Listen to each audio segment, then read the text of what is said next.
بسم اللہ الرحمن الرحیم۔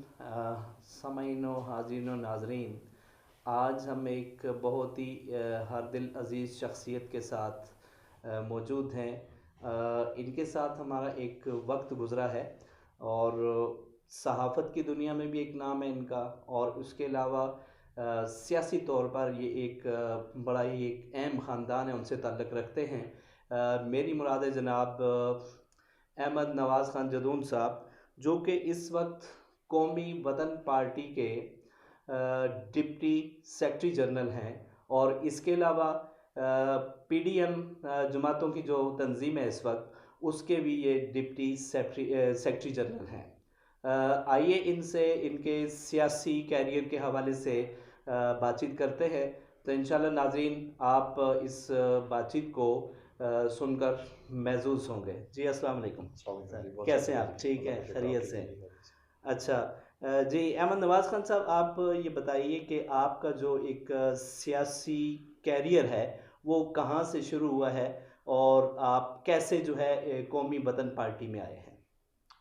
سیاسی کیریئر، جیسے کہ آپ کو پتہ ہے کہ زمانہ طالب علمی سے ہی سیاست میں، چونکہ میرے والد صاحب بھی اور میرے تایا بھی سیاست میں تھے، تو چونکہ یہ میرے گھر کے اندر ایک سیاسی ماحول ملا ہے، ملا، تو اس کی وجہ سے پھر مجھے زمانہ طالب علمی سے سیاست کے ساتھ وہ ایک لگاؤ بھی تھا، اور عملی طور پہ بھی میں بڑی چھوٹی عمر میں عملی طور پہ سیاست میں طالب علمی کے دور میں، ایون کہ مجھے یاد ہے جی، میں کلاس 8 میں تھا۔ اچھا اچھا، تو اس ٹائم میں جو اسٹوڈنٹ پالیٹکس ہے تو اس میں ایکٹیو ہو گیا تھا۔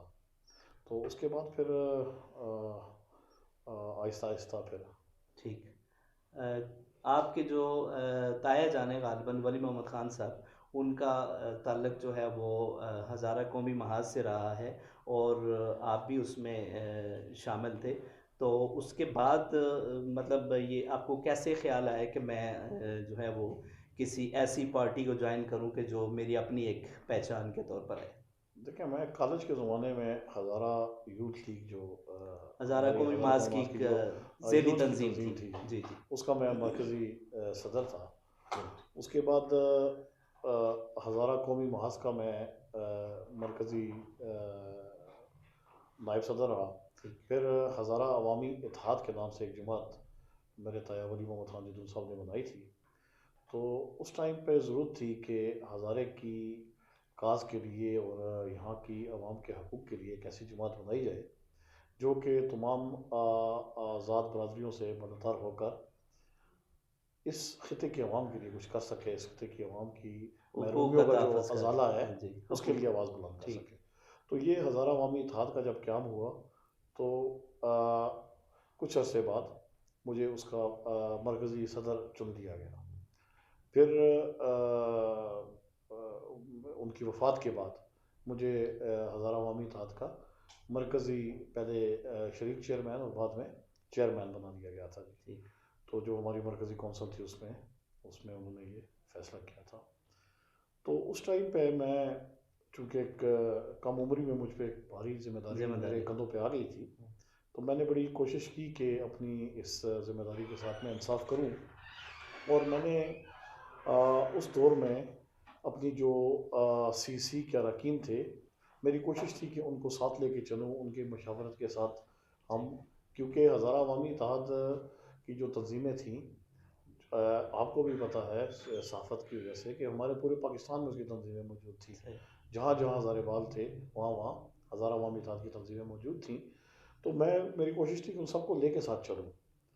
تو ایک وقت ایسا آیا کہ ہمیں یہ محسوس ہوا کہ چاہے وہ ہزارہ کی کوئی بھی پارٹی ہو، ہزارہ قومی محاذ ہو، چاہے ہزارہ عوامی اتحاد ہو، یا بابا عبدالرحمن صاحب کی جماعت تھی تحریک صبح ہزارہ، جو بھی جماعت ہو، اس کی آواز بڑی کمزور ہے، اور اس آواز کو طاقتور کرنے کے لیے بڑا ضروری ہے کہ ہزارے کے عوام کی آواز جو ہے وہ ایوان تک پہنچے۔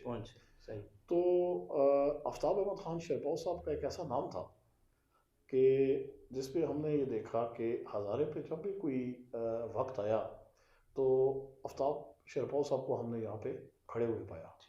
آپ کو یاد ہوگا کہ جب وہ وزیر اعلیٰ تھے تو ایبٹ آباد کو انہوں نے گرمائی در خلافہ قرار دے دیا تھا، اور ایک واحد دور ان کا ہے جس میں آپ کی صوبائی اسمبلی کے اجلاس جو ہیں وہ ایبٹ آباد میں ہوتے رہے. حالانکہ ہمارے 3 وزرائے اعلیٰ جو ہیں وہ ہزارہ سے گزرے ہیں. سردار مہتاب عباسی صاحب گزرے ہیں، پیر صابر شاہ صاحب گزرے ہیں، تو اس طرح راجہ صاحب گزرے ہیں، لیکن کبھی بھی ایسے نہیں ہوا کہ آپ کے اسمبلی کے اجلاس جو ہیں وہ ہزارہ میں ہوئے. تو آفتاب شربوت صاحب کے دور میں اسمبلی کے اجلاس یہاں پہ ہوتے رہے ہیں. اس کا مطلب کہ آپ کی تمام مشینری، آپ کے چیف سیکرٹری، آپ کے سیکرٹریز یہاں پہ موجود ہوتے تھے. صحیح. تو اس سے ان کی ہزارہ کے ساتھ ایک خصوصی لگاؤ کا بھی سامنے آیا. اس کے علاوہ ایبٹ آباد بورڈ کا جو قیام ہوا تھا، جس کے لیے بڑی ہم نے اسٹرگل کی تھی، آپ کو یاد ہوگا زمانہ طالب علمی میں، تو یہ ایبٹ آباد بورڈ بھی ہے، یہ بھی آفتاب شربوت صاحب نے ہزارے کو تحفے میں دیا تھا، اس ٹائم انہوں نے منظور کیا تھا. اسی طرح چھوٹی سی چھوٹی چیز اگر آپ دیکھیں، وومن اینڈ چلڈرن ہاسپٹل ہے ایبٹ آباد میں، کامرس کالج ہے، پورے ہزارے میں اسکولوں اور کالجز کا ایک جال ہے. اس کو اگر آپ اسٹڈی کریں تو یعنی آفتاب شربوت صاحب کے میں سمجھتا ہوں ہزارے پہ بے پناہ احسانات تھے، اور کوئی اور جماعت ایسی نہیں ہے، قومی جماعت، جو کہ ہزارے کے لیے وہ دکھ درد رکھتی ہو. اب پی ڈی ایم میں چونکہ ہم کولیشن پارٹنر ہیں، بہت سی جماعتیں ہیں، ابھی مناسب نہیں لگتا کہ ہم اس طرح بات کریں، لیکن پھر بھی میں اگر تھوڑی سی کمپیریزن کروں گا اگر شربوت صاحب یا قومی وطن پارٹی کو دیگر جماعتوں کے ساتھ، تو یہ زیادتی ہوگی اگر میں اس کا ذکر نہ کروں کہ پیپلز پارٹی کا جو فوکس اب جو موجودہ فوکس ہے وہ آپ کو پتہ ہے کہ زیادہ ان کا سندھ میں ہے. اسی طرح مسلم لیگ کا جو فوکس ہے وہ پنجاب کے اندر ہے.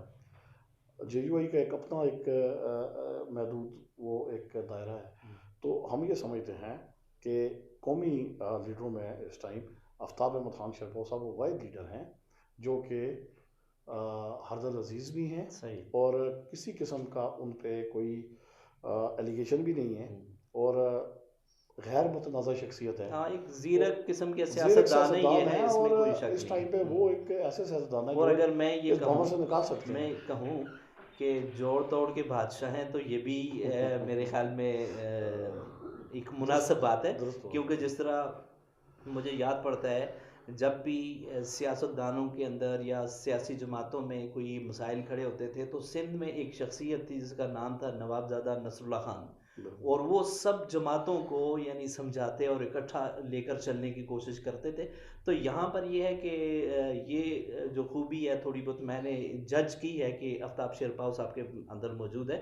یہ سیاست ہے، سیاست میں کبھی بھی کچھ بھی ہو سکتا ہے، یہ ٹھیک ہے. جی اچھا، اب آپ یہ بتائیے کہ چونکہ الیکشن آنے والے ہیں، کوئی تھوڑا سا عرصہ باقی ہے، 6 مہینے سال یہ لگا لیں، تو قومی وطن پارٹی کا صوبے کے اندر اور مرکز کے اندر کیا مطلب آپ سمجھتے ہیں کہ کیا صورتحال ہوگی، کہ کیا کس قسم کے امیدوار آپ کے پاس موجود ہیں کہ سیٹیں آپ کو زیادہ سے زیادہ ملیں تاکہ آپ ایک حکومت بن سکے؟ دیکھیں جی، ہماری یہ خوش قسمتی رہی تھی کہ جب قومی وطن پارٹی کا قیام ہوا تھا تو اسی پہلے الیکشن میں ہی قومی وطن پارٹی کے پاس صوبے میں 12 سیٹیں تھیں. یہ جو حالیہ پچھلا الیکشن گزرا اس میں بدقسمتی سے نتائج جو ہیں وہ غیر تسلی بخش اور غیر متوقع تھے، اور آپ کو پتہ ہے کہ اس کے وجوہات کیا ہیں اور وجوہات کیا ہیں. تو ہم یہ سمجھتے ہیں کہ اس ٹائم عوام باشعور ہیں، اور یہ وہ وقت ہے کہ جب عوام کو اپنے ضمیر کے مطابق اور سب سے بڑھ کر اپنے علاقے کے لیے، اپنے خطے کے لیے اب ایک فیصلہ کرنا ہوگا. اور ہم یہ سمجھتے ہیں کہ آفتاب احمد خان شربوت صاحب ایک واحد شخصیت ہے اب خیبر پختونخوا میں جو اس مسائل سے نکال سکتے ہیں. کیونکہ آپ کو پتہ ہے کہ یہ 9 سال پہلے اگر خیبر پختونخوا پہ 77 بلین قرضہ تھا، جو کہ اب کوئی بڑھ کے 900 کچھ اس پہ چلا گیا ہے. تو یعنی ایک ریکارڈ قرضے میں صوبہ خیبر پختونخوا آ چکا ہے. اس کے علاوہ ابھی صوبے کے حالات ایسے ہیں کہ تنخواہیں دینے کے ان کے پاس پیسے نہیں. صوبے کے وہ حالات انہوں نے کر دیے ہیں 9 سالوں میں کہ اب بڑا مشکل ہو گیا ہے کہ آپ صوبے کو جو ہے وہ مسائل سے باہر لے کے آئیں. تو اس ٹائم پہ میں سمجھتا ہوں کہ ایک ایسے مدبر اور زیرک سیاستدان کی ضرورت ہے جو کہ اس مسائل کو سمجھتا بھی ہو, تجربہ بھی رکھتا ہو اور نکالنے کی صلاحیت رکھتا ہو. تو میں سمجھتا ہوں کہ صوبے کے عوام کو اب چاہیے کہ وہ آفتاب احمد خان شرپا کو اب سپورٹ بھی کریں, ان کو ووٹ بھی دیں. اور اس وقت جو ملکی صورتحال ہے اس بارے میں آپ پی ٹی ایم کے کردار کو کس حساب سے دیکھ رہے ہیں؟ دیکھیں جی, ہم یہ سمجھتے ہیں کہ یہ اس ٹائم ملک جو ہے وہ بڑے سنگین صورتحال سے گزر رہا ہے, اور یہ وقت ہے کہ یہ سیاست کا وقت نہیں ہے. اس ٹائم معیشت کو سنبھالنا جو ہے وہ اولین ترجیح ہونی چاہیے. اور ہم یہ سمجھتے ہیں کہ بڑی مشکل فیصلہ تھا کہ آپ حکومت لیں اس وقت میں جب آئی ایم ایف کا معاہدہ بھی ڈاواں ڈول ہے. پاکستان کے جو صورتحال تھی ملک کی وہ یعنی کہ بالکل ڈوب رہی تھی تقریباً, یہ سمجھے کہ دھانے پہ کھڑے تھے کہ بلیک لسٹ ہو سکتے تھے, خدا نخواستہ ڈیفالٹ کی طرف. تو یہ بڑی نازک صورتحال تھی, اور اس میں بڑے سوچ و بچار کے بعد یہ فیصلہ کیا گیا کہ اگر عمران خان مزید رہتا تو خدا نخواستہ ملک جو ہے وہ ڈیفالٹ کر جاتا, اور یہاں پہ بڑے سری لنکا والے یا وہ حالات پیدا ہو سکتے تھے. تو اب یہ ٹائم تھا کہ یا اپنی ہم سیاست بچائیں یا ملک بچائیں. صحیح. تو پی ڈی ایم نے یہ فیصلہ کیا کہ سیاست ہوتی رہے گی, پہلے ملک بچایا جائے. صحیح. تو ملک بچانے کے لیے یہ ٹیک اوور کیا گیا, اور آج آپ دیکھ رہے ہیں کہ اس میں کوئی شبہ نہیں ہے کہ معیشت جو ہے اس کو بڑا مشکل ہے سنبھالنا. یہ ایک بہت بڑا چیلنج ہے, اور وہ جو گالیاں اور باتیں جو عمران خان کی حکومت نے سننا تھی وہ ساری اب پی ڈی ایم کے حصے میں آ رہی ہیں, اور لوگ سمجھ رہے ہیں کہ آپ کو ضرورت کیا تھی.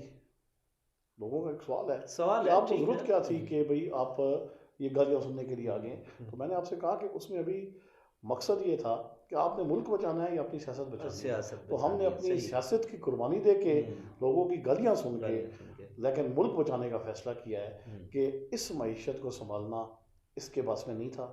اگر یہ رہتا تو خدا نخواستہ ملک ڈیفالٹ کر جاتا. تو اس ملک کو بچانے کی خاطر ہم لوگوں نے اپنی سیاست کی قربانی دے کر اس ملک کو بچانے کی کوشش کی ہے, اور مجھے انشاءاللہ اللہ تعالیٰ کی ذات سے بڑی امید ہے اور بڑا یقین ہے کہ انشاءاللہ یہ اس مشکل حالات سے ہم نکل جائیں گے. اور عوام بڑی سمجھدار ہے اور عوام کو سمجھ آ جائے گی, اور کئی چیزیں جو ہیں وہ سمجھ آ چکی ہیں, اشکار ہو رہی ہیں, اب آہستہ آہستہ سمجھ آتی جا رہی ہے. کئی جھوٹ جو ہیں وہ سامنے آ چکے ہیں, اور کئی جھوٹ ابھی سامنے آئیں گے. اچھا سر, ایک ہزارے کے حوالے سے ایک سوال ہے کہ جو ہزارہ تحریک کے تحت صوبہ بننا تھا ہزارہ کا, اور اس کی گزشتہ غالباً پچھلے ٹینیور میں صوبائی اسمبلی سے قرارداد منظور ہو چکی تھی, اور قومی اسمبلی میں اب اس کا وہ میرے خیال میں مسودہ پڑا ہوا ہے. تو آپ اس بارے میں کیا سمجھتے ہیں کہ کیا اس کو اس دور میں اب آگے کوئی بات چیت کی جا سکتی ہے؟ دیکھیں جی, ہم اس بات کے مخالف تو نہیں ہیں کہ ملک میں مزید انتظامی یونٹس ہونے چاہیے, لیکن خصوصی طور پہ میرا بڑا دل دکھتا ہے کہ ہزارے کی عوام کو ہمیشہ صوبہ ہزارہ کے نام پہ بیوقوف بنایا گیا. صحیح.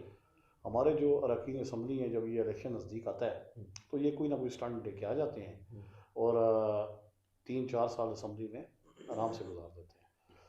اب جو حوالہ آپ دے رہے ہیں کہ ایک قرارداد منظور ہوئی ہے, تو اس کی تو کوئی آئینی حیثیت ہی نہیں ہے, کیونکہ یہ لاء میں ہے. پاکستان کی 1973 کے آئین کے مطابق آپ جس صوبے میں نیا صوبہ بنائیں گے اس صوبے کی صوبائی اسمبلی سے 2/3 اکثریت سے قرارداد منظور ہونی چاہیے, جو کہ پھر جائے گی قومی اسمبلی کو, پھر قومی اسمبلی کے بعد وہ سینٹ میں جائے گی. تو ابھی تک تو جو یہ قرارداد منظور کر کے بھیجے ہیں قومی اسمبلی کو, وہ تو 2/3 اکثریت سے منظور ہی نہیں ہوئی. تو اس کی تو کوئی قانونی حیثیت ہی نہیں ہے, نہ کوئی آئینی حیثیت ہے.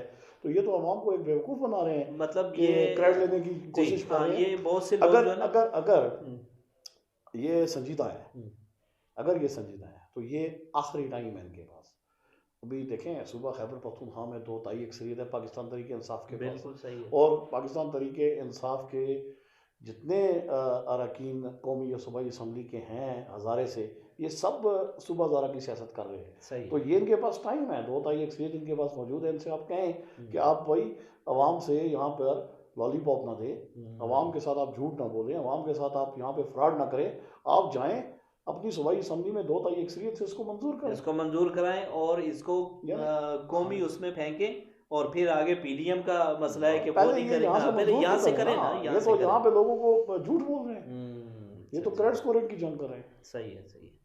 اچھا سر یہ بتائیے کہ چونکہ اب الیکشن قریب ہے تو ہزارہ بھر بھی ایک، چونکہ آپ یہاں سے تعلق رکھتے ہیں تو آپ کا فوکس جو ہے وہ یہی ہوگا کہ یہاں سے ایسے لوگ جو ہے وہ دیے جائیں، اسمبلیوں میں بھیجے جائیں، تاکہ جو ہزارہ کے حقوق ہیں اس کا بھرپور طور پر تحفظ کیا جائے. تو کیا آپ کی نظر میں کچھ اس طرح کے لوگ موجود ہیں کہ جو آپ اپنی قومی وطن پارٹی کے سیٹوں پر ان کو کھڑا کریں گے؟ دیکھیں جی، ہزارے میں بدقسمتی سے ایک جنبے کی سیاست چل رہی تھی بھی اور چل رہی ہے بھی، اور اس جنبوں کی سیاست سے جب تک ہم نہیں نکلیں گے اور ڈرائنگ روم کی سیاست سے باہر نہیں آئیں گے تو بڑا مشکل ہے کہ آپ